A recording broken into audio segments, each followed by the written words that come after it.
네, 10시 돼서 네, 마감하고요. 뭐 들어오는 대로 제가 또 읽어드릴게요.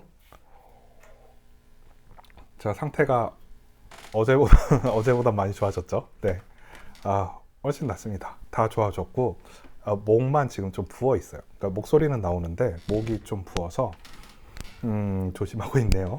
네, 여러분도 감기, 독감이든 뭐든 아무튼 감기 조심하시고.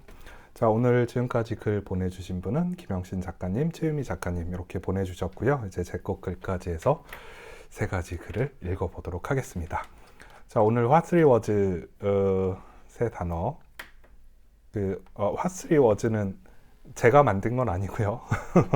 간단히 좀 설명드리면 저희 랜덤 세 단어를 가지고 이제 글을 쓰는 연습을 하잖아요. 근데 처음에는 이 랜덤 세 단어를 이 세 가지의 단어를 제가 그냥 임의로 선택을 했어요. 처음에 글쓰기 연습할 때는.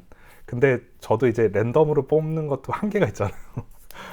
그래서 이 세 단어 랜덤으로 선정하는 것도 너무 이것도 뭔가 어, 힘이 붙여서 그 다음 제가 쓴 방법이 뭐였냐면 그 지도 중에 What Three Words 프로젝트를 하는 팀이 있어요. 지도를 만드는데 어떤 지도를 만드냐면 지도의 주소를 우리는 보통 어때요? 예를 들어서 우리 집 주소 하면 뭐 서울시 동대문구 용두동 몇 번 길 몇 다시 몇 뭐 이런 식으로 쭉 가잖아요. 근데 이 프로젝트 What Three Words 프로젝트 팀이 아니 이게 주소 너무 길지 않니? 전 세계적으로 너무 이렇게 주소가 다 자기 방식대로 하지 않니? 이거 좀 어떻게 한 방에 해결할 수 있지 않을까? 예를 들어서 GPS 주소처럼 뭐 이렇게 딱딱딱 알면은 찾아갈 수 있게 하면 좋지 않을까? 이런 발상을 한 거예요. 좀 쓸데없는 발상 같죠, 어찌 보면. 그래서 이 프로젝트를 2010년대인가 2000년대 초반에 했는데 잘 안 됐어요. 근데 그런데 그 프로젝트는 유지되고 있었는데 어느 날 미국의 어디 구조대에 어떤 신고 접수가 하나 들어오는데 자기가 어디 바다 한가운데인데 길을 잃은 것 같다. 근데 주소는 모르겠고 What Three Words 이거 찍어보니까 단어가 뭐다. 이게 이제 그 응급 신고로 들어온 거죠. 처음에 이게 뭐냐 하다가 What Three Words에서 그 세 단어를 딱 넣어보니까 위치가 정확히 찍히는 거예요. 근데 이런 응급 구조 사건이 몇 개가 일어나다 보니까 이게 의미가 있네. 마냥 이렇게 우리 뭐 주소처럼 쓰지는 못하지만 이렇게 어떤 뭐 산이라든지 사막이라든지 바다 같은 데는 주소를 알 수 없잖아요. 그런 데서 조날당할 때는 의미가 있겠구나. 우리 보통 GPS 주소 쓰는데 GPS 우리 주소 모르잖아요. 숫자도 너무 길고. 그래서 그러지 말고 이 What Three Words 전 세계의 지도를 딱 눈금을 나눠가지고 세 개의 단어를 싹 붙여보자. 그래서 찾자. 이제 그런 프로젝트예요. 자세한 건 뭐 직접 찾아보셔도 되고 제가 네이버 카페에도 링크를 올려놨으니까 한번 보시면 되고요. 이제 그래서 저의 세 단어를 뽑는데 제가 자꾸 어디 지도 위치를 얘기를 하는 거예요. 이왕이면 그 위치가 뭐 우리 글 쓰는데 도움이 되거나 혹은 뭐 제가 경험했거나 이야기거리가 있는 거로 또 선정하기도 합니다.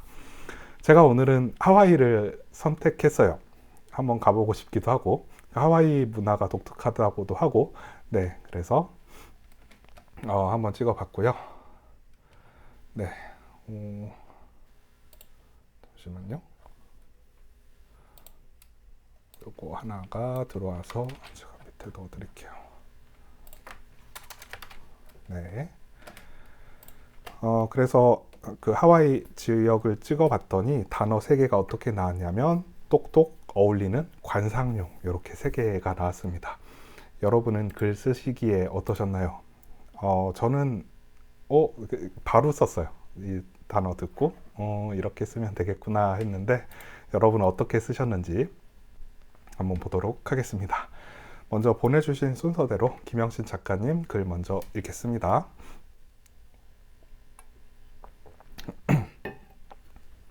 이제 3세가 된 혜원이는 엄마가 간간히 일을 하게 되면서부터 가정식 어린이집에 다니게 되었다. 말수가 적었지만 관찰력이 뛰어났고 표현을 많이 하진 않지만 확실하게 의사 전달을 할 줄 알았다. 게다가 야무지고 똑똑해서 한글을 빨리 깨우쳤다. 4세가 되면서 받침이 있는 글자 몇 개 빼고는 모두 읽고 쓸 수 있을 정도가 되었다. 원장님은 어머니에게 태교를 어찌했길래 아이가 이렇게 예의 바르고 명석하냐며 연신 칭찬을 해주셨다. 그리고 이런 혜원이에게 어울리는 직업은 의사나 변호사라고 말씀해 주셨다. 그만큼 명석하다는 칭찬의 표현이셨다. 그러나 엄마는 혜원이가 행복했으면 좋겠다고 생각했다.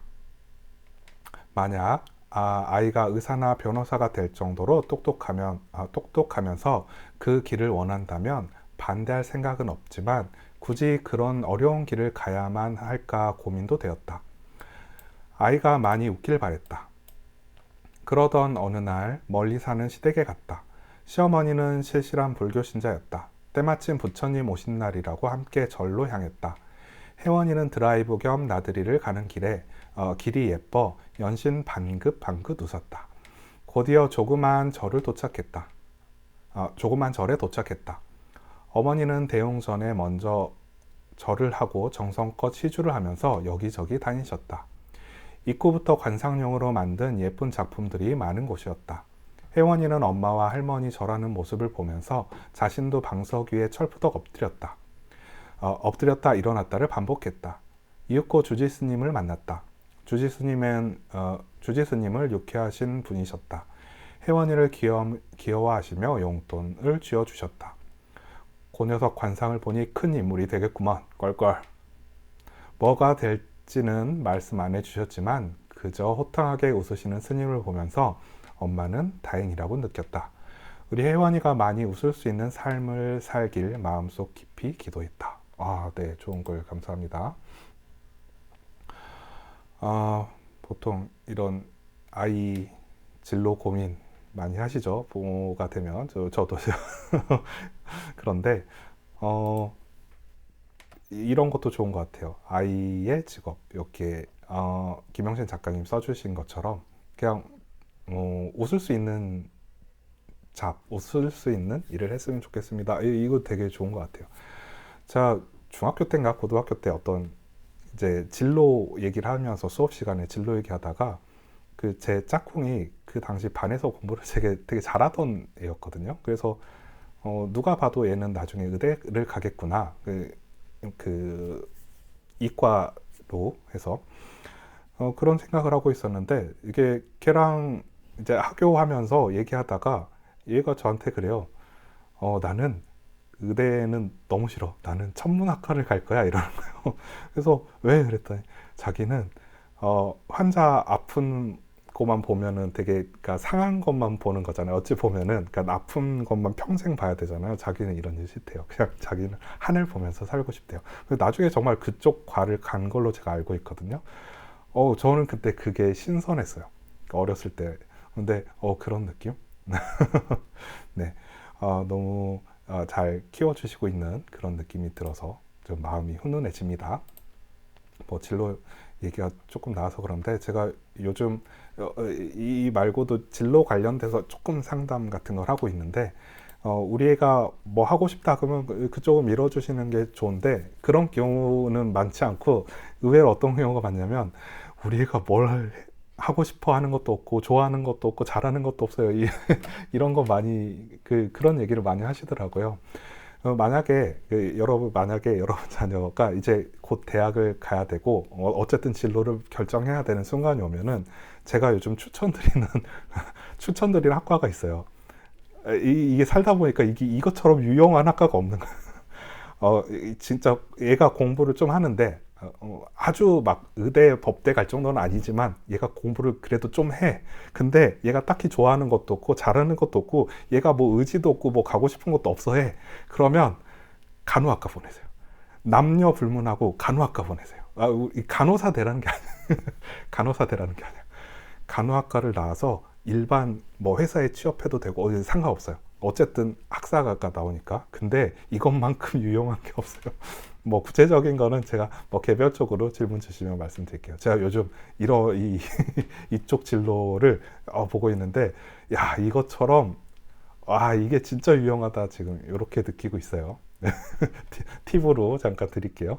자, 그 다음 두 번째 최유미 작가님 글 수정한 게 있으셨죠? 네, 일단 읽어볼게요. 제가 이 사람 다시 읽을게요. 자, 최유미 작가님. 똑똑 빗방울이 떨어지기 시작했다. 요새 기상청 적중률은 100%에 수렴하는 날씨 예보를 보여주고 있었다. 덕분에 아침에 고민 없이 챙겨 넣은 접이식 우산을 꺼내 들었다. 오랫동안 사용하지 않아서 뻑뻑한 우산살이 예리하고 날카로운 소음을 내며 힘겹게 펼쳐졌다. 사실 방금까지 날씨는 화창했다. 볕이 좋은 날씨임에도 미세먼지조차 없는 특별한 날이라는 사실이 사람들을 길거리로 불러들였다.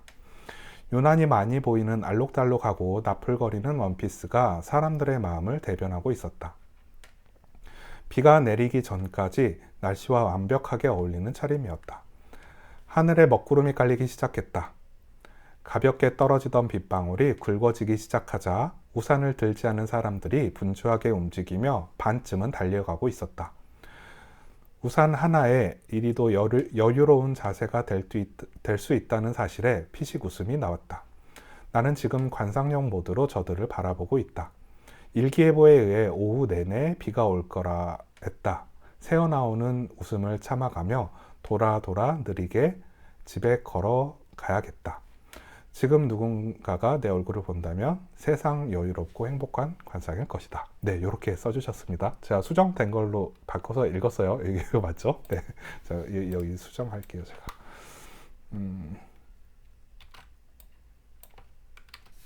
네, 수정했고요.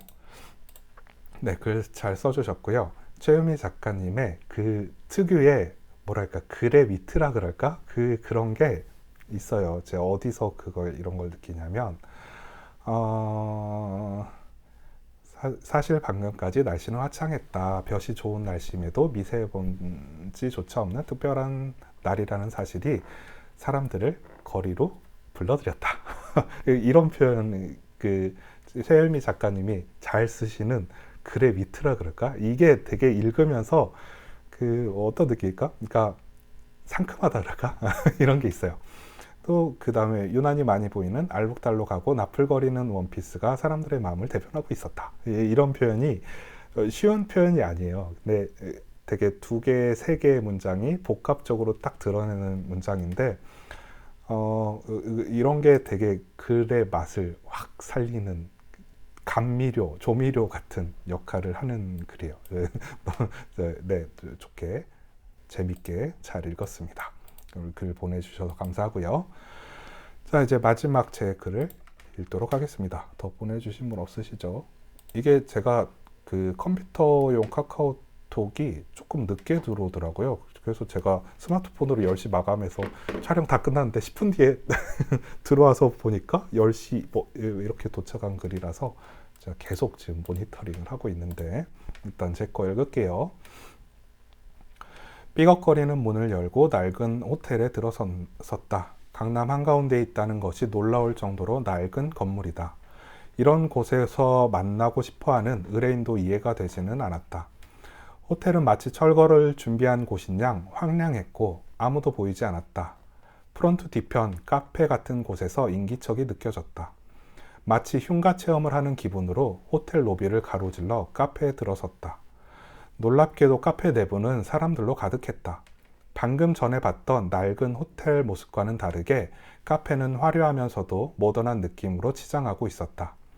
카페 벽면은 80년대 분위기와 잘 어울리는 미술 작품이 전시되어 있었고 카페 곳곳에 커다란 관상용 어항이 자리 잡고 있어 한층 레트로한 분위기를 더했다.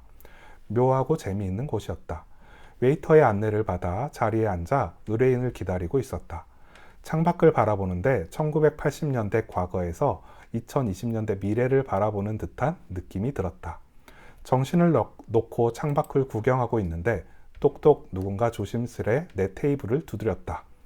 아, 의뢰인이 오셨나? 일어서서 인사를 하려고 얼굴을 마주친 순간 깜짝 놀라고 말았다. 20년 전 갑자기 사라졌던 그녀가 나를 보고 미소를 짓고 있었기 때문이다. 네.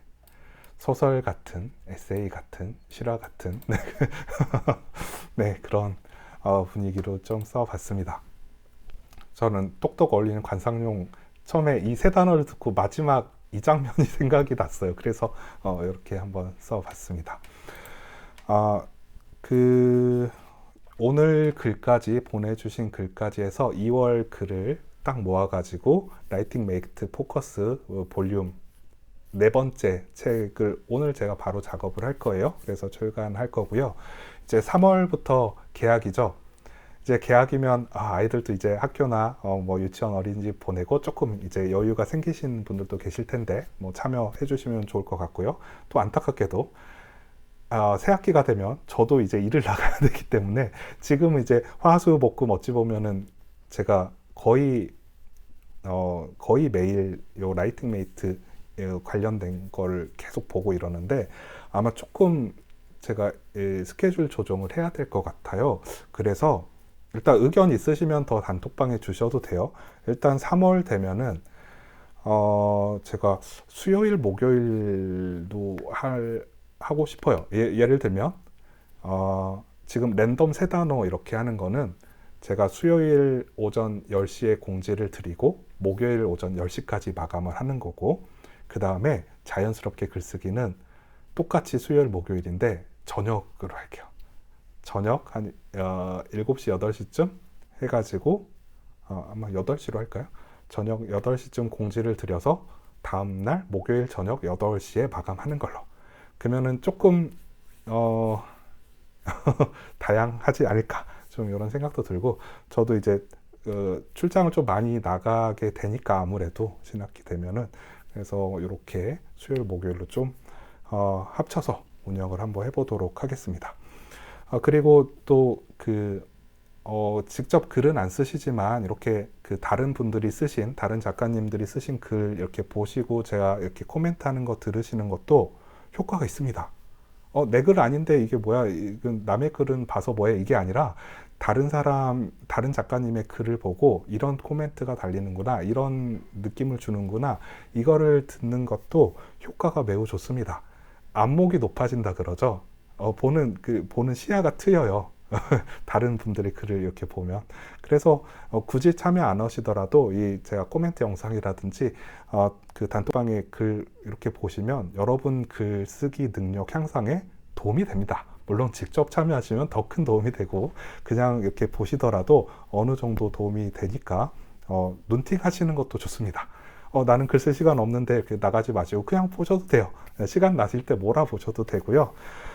그 다음 이제 화요일 광주에서는 오프라인 미팅은 제가 일정대로 할 거고요.